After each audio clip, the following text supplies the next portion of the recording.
Hello and welcome to our day 5 conversation, our day 5 lecture for Upward Bound Advanced Math. Today we're talking about graphing functions, and I just really want to look at as many different types of functions as I think that we'll need to have experience with. And if you notice right at the top, it does say to use graphing software. Okay, this could be a graphing calculator. It could be some other thing that you could use. My biggest recommendation would be to use a program called GeoGebra. This program works really well because it lets you graph anything you want as easy as you can type it in. If you're using a cell phone, or I guess you can type it in if you know some of the commands. If you're either using a cell phone, which it will pull up on most cell phones, most smartphones, as a website. If you don't know how to type it in, you can also use some of their pre-designed inputs. There's some other things here that you could use. I don't think we'll use many of those, but that's okay.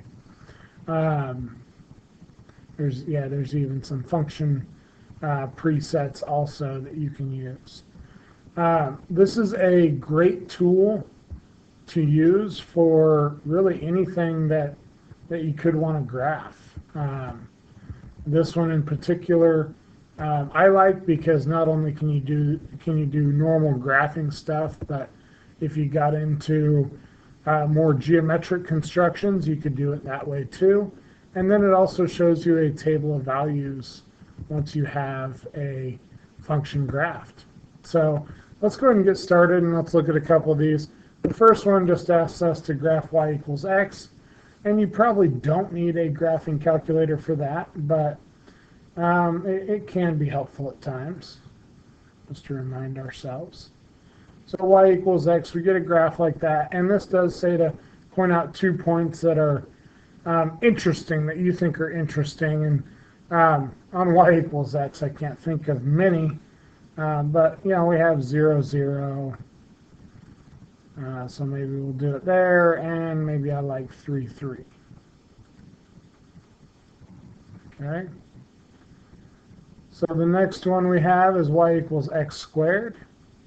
If you're using a computer to do it, and whenever you're trying to answer things with exponents, the standard is to use the caret key, which is shift 6. It's the upper entry of 6.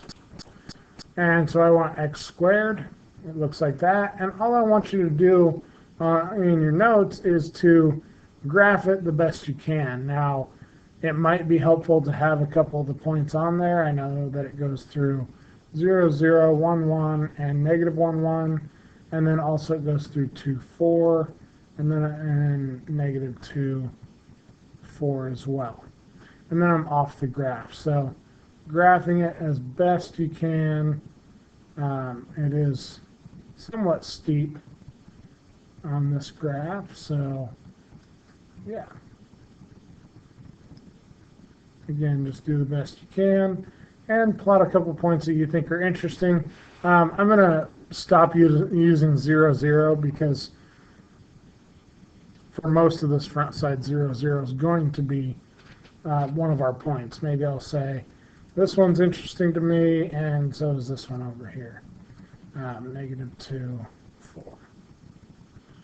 And again, if you're unsure of, I thought that table of values, table of values will probably populate if I hit enter. No, why not? Why no work? Okay. Well, that's all right, I guess.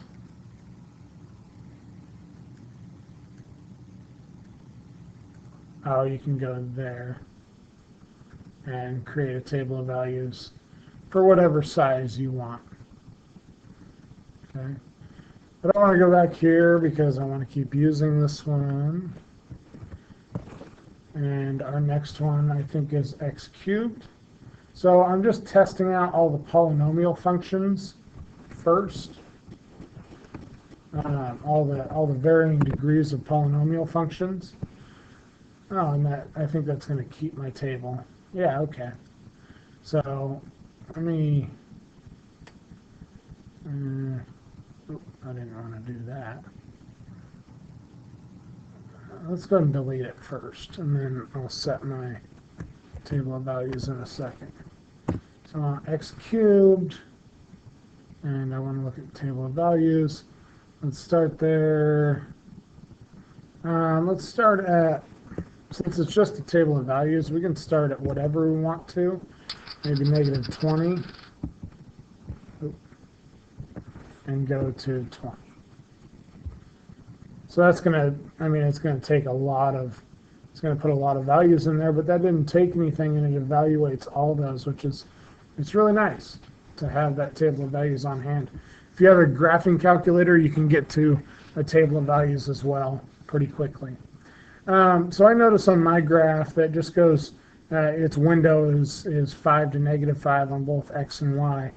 I notice that once I get past negative 1 and positive 1, I'm off my graph. Let me switch colors here and go blue. So I know it goes through there, it goes through there, and it goes through there. And I'm just trying to kind of copy this sort of the best that I can. So that just kind of makes a somewhat of an S shape. And that's not perfect, but we're just sketching these. The points that I think are important, it goes through 1, 1, and it goes through negative 1, negative 1.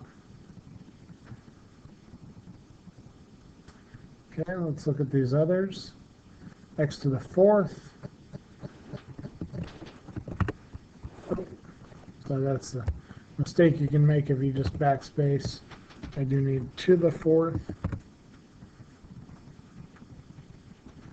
I'm going to look at my table of values again. See if I see anything interesting. So at my 2's, at 2 and negative 2, it's at 16. Then it goes to 81 and 256. So we see how quickly this gets to large numbers. But it still goes through that 1 and negative 1. Let's go black for this one. So it still goes through these. And notice if I look at it compared to x squared, let's see, compared to x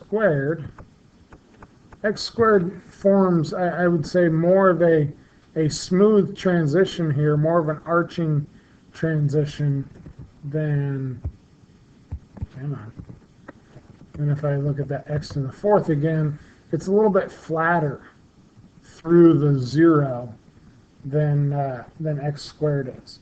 But still at x equals 2 or negative 2, it's at 16, so it's way off my graph. And I could zoom this in to give us more of a look at what we see.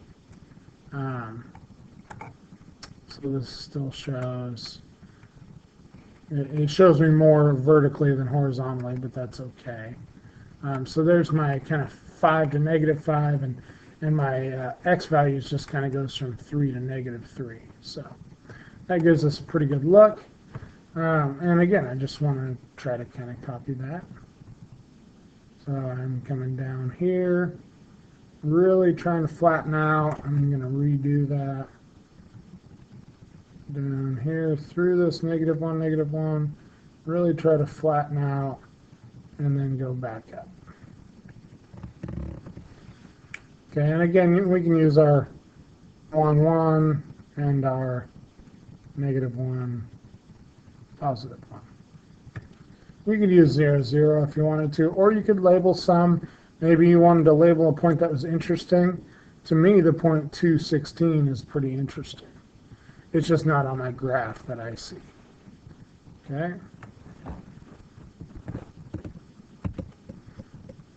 Look at x to the 5th. So it kind of has that low to high mentality again. And I notice at 2, it's at 32. At negative 2, it's at negative 32. But still, I hit this idea of 0, 1, 0. Let's go green on this one. It goes through 1, 1, 0, 0, and -1, -1. But it's, again, very steep through here.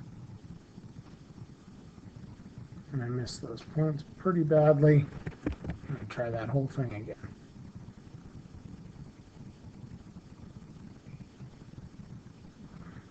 And the difference between x to the 5th and x to the 3rd is that it's a little bit flatter through the 0, which maybe I should have emphasized a little more. It's a little flatter through that 0, 0 point than x cubed was.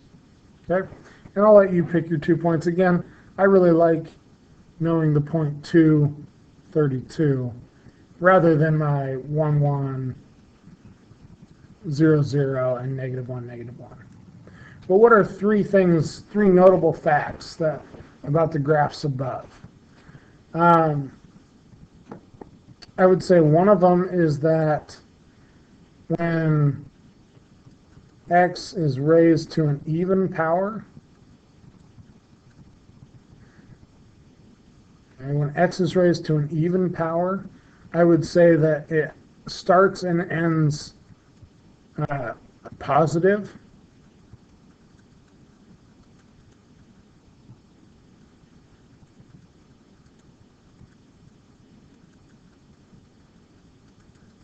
And by start and end, I mean the negative and positive x values. So when x is negative, the y is positive. When x is positive, the y is positive. And I could even kind of factor into that same one, or call it a new fact, that when x is being raised to the odd power, when x goes to an odd power, it starts, so like x to the 3rd or x to the 5th, it starts low and ends high, or it starts negative and ends positive. Okay. And then the third thing that I would say is the higher the power, the higher the exponent, the flatter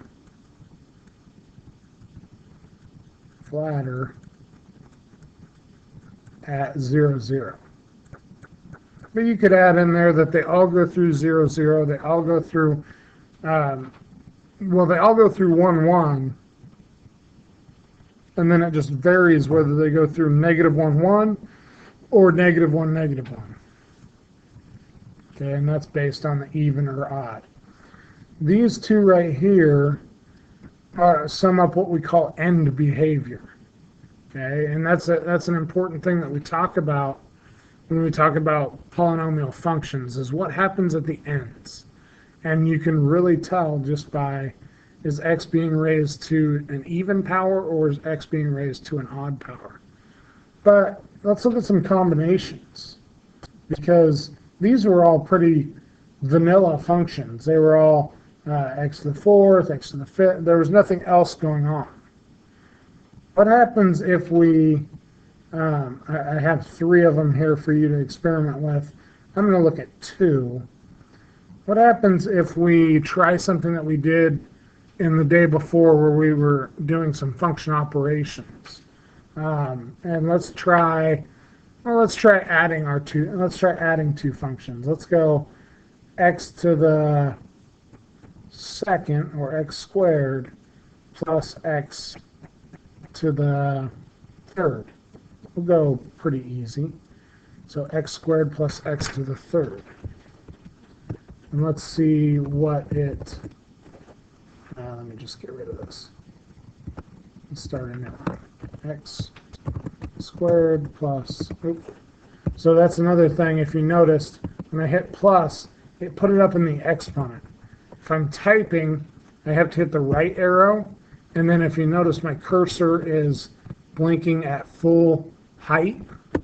That's how you know you're in the right plus, because I want x plus, x squared plus x to the 3rd.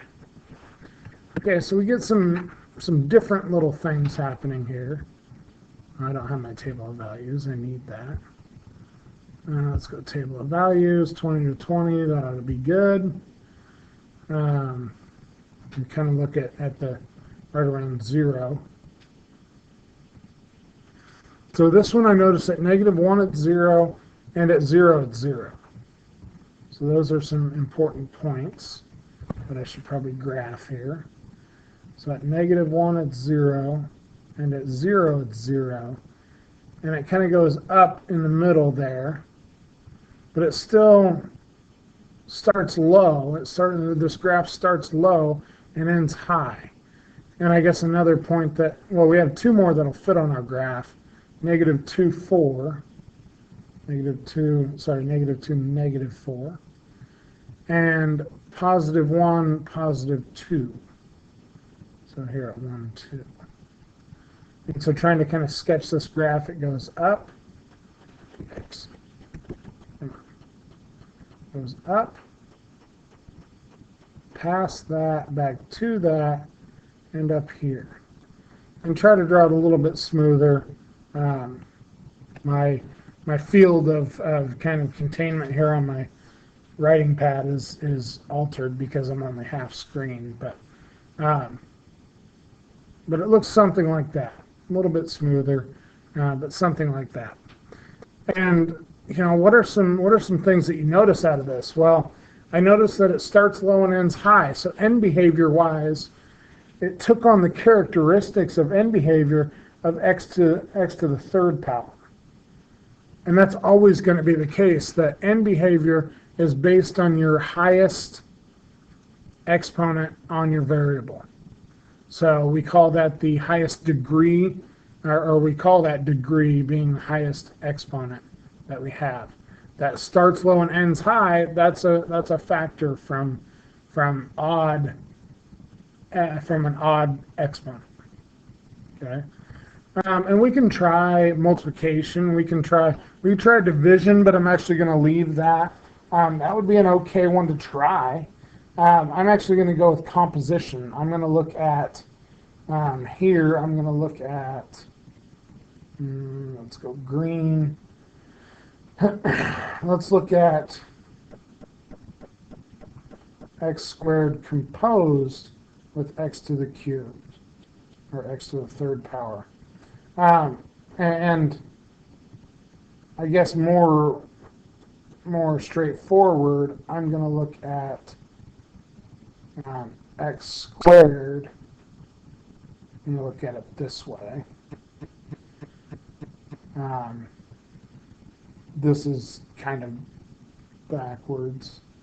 Yeah, this is backwards from what I wrote, but we're going to go with this. This is a case where you get the same thing either way. So when I compose them, in this instance, I have a power to a power, so I multiply my powers. X to the 2 times 3, which is x to the 6th. Well, we could probably guess what that's going to look like. Since it's an even power, it's going to start high and end high, and it's even flatter across 0, 0. So this one is actually not that interesting. But it still hits those points 1, 1, and -1, -1, and 0, 0. It just does so. Whoa, oh my tablet's a little sideways. So it's going to come very steep. I don't like that movement. Very steep and be very flat across the 0, 0, and then get very steep again. Okay, do your best to draw it a little bit better than that, but that's the idea. And then you come up with a third way to combine those. So now let's look at some different types of functions. I don't know what that was. So here we're looking at 2 to the x. And let's go ahead and see what this looks like. So some important points. At 0 it's 1, and at 1 it's 2, and at 2 it's 4. So let's go with red. At 0 it's 1, 1 it's 2, 2 it's 4. Or Yeah, it's at 3. At 2, it's 4. Working backwards, maybe we'll look at a table of values here. At -1, it's 1/2, and at -2, it's 1/4. So I can kind of try to draw that. I wonder if this ever goes negative. So even at -20, it's still positive. It's really small, but it's still positive. Okay. So I just try to draw that. But it does take off going vertically. If I look at its positive values, I get some really big numbers by 20. Even by 10, I'm at 1,000. So it takes off pretty steep. At 5, it would be 32. So, 32 is going to be up here somewhere. Probably off my screen. Oops. Okay. And you can plot some points that you're interested in. That's okay. So the next one is 1/x. 1 divided by x. Ooh, that one looks even weirder. Let's try to zoom out a little bit. All right, so something weird at 0, 0. Or sorry, at 0, not 0, 0. And it's got infinity written there. Okay. So basically it never touches 0. But just to kind of draw a quick sketch of it, let's get some important points. At -1, it's -1, and at +1, it's +1. And then everything else involves some kind of a fraction. But it kind of looks like this.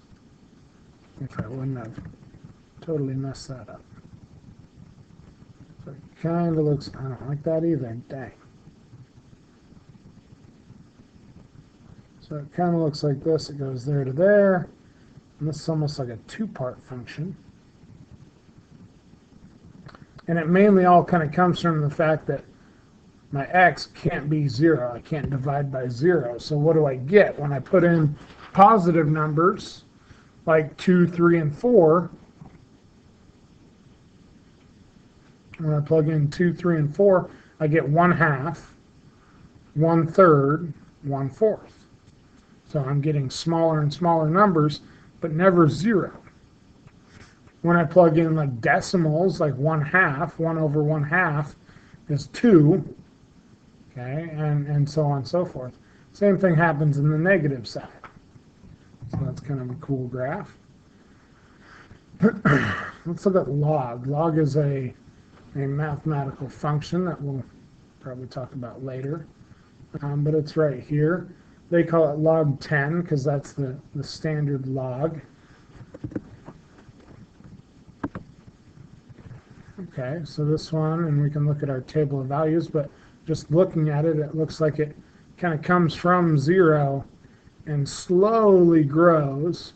I notice at 0 it's 1, and it doesn't get to 2 for a while.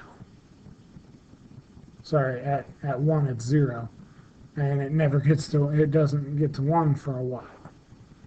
It actually gets to 1 at 10. But at 5, it's definitely bigger than 1/2. Let's look at our table of values here. Yeah, so at x equals 10, it finally hits 1. And at 5, it's over. It's at 0.6989. So it's above 1/2. So it just kind of starts off looking like it's 0.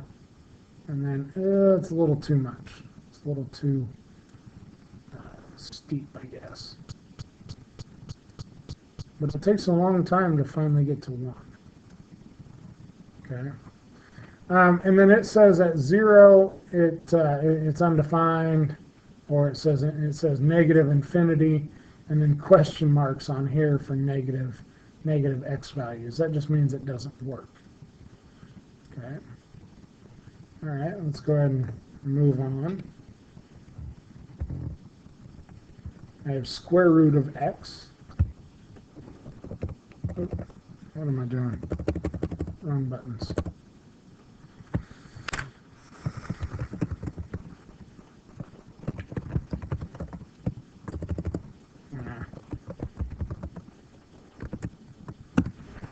So square root of x looks a little bit different. At least in the real world, in real numbers, it looks different. Notice there's a point here at 0, 0. And we do want that point there. And if I think about plugging in numbers, can I plug in negative numbers? No, I can't. I get imaginary numbers if I'm dealing with negatives. But the square root of 1 is 1. And the other important number is at 4. Square root of 4 is 2. And it's just a smooth curve between those. Yeah.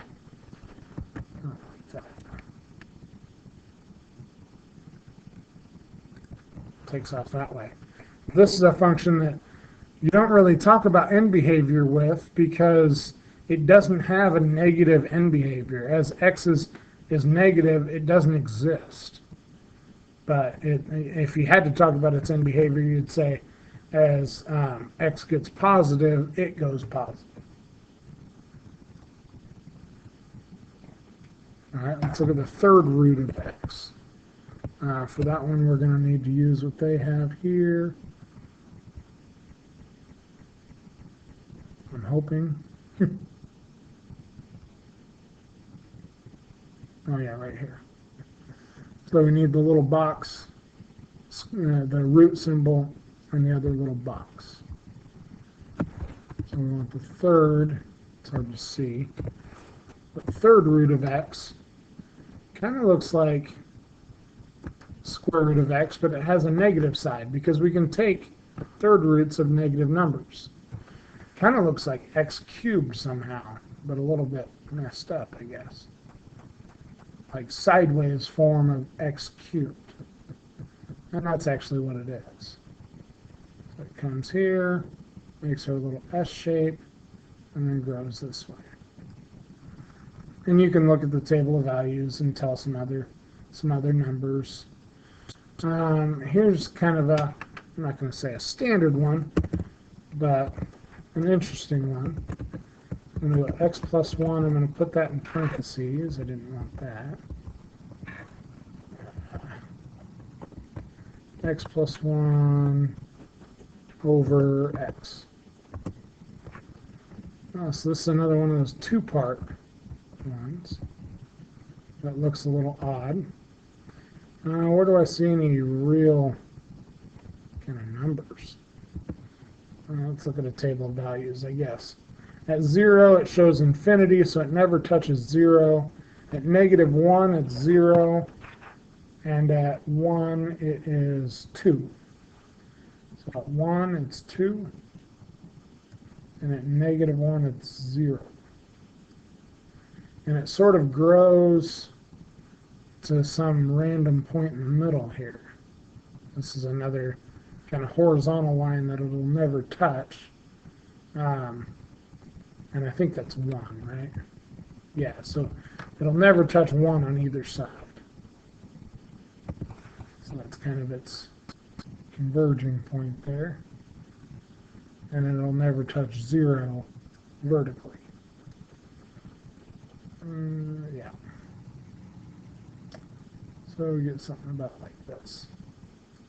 So it kind of looks like our 1 over x just moved around a little bit. But there's some other key things there. Okay? So I think that's it for graphing those. I do ask you here to come up with 3 new functions that interest you. And that doesn't have to be combinations of these. You can extrapolate on these, like maybe try x plus 2 over x, see what that does. Or maybe try the fourth root of x, or maybe a different log if you're familiar with logs. I'm going to leave that to you, or maybe 1 over x plus 1. Kind of look at this one sort of in a different mindset. Or maybe 3 to the x power. I'm going to leave those open to you. Try whatever interests you and see what you get. Okay, hopefully that was helpful. We'll see you in class.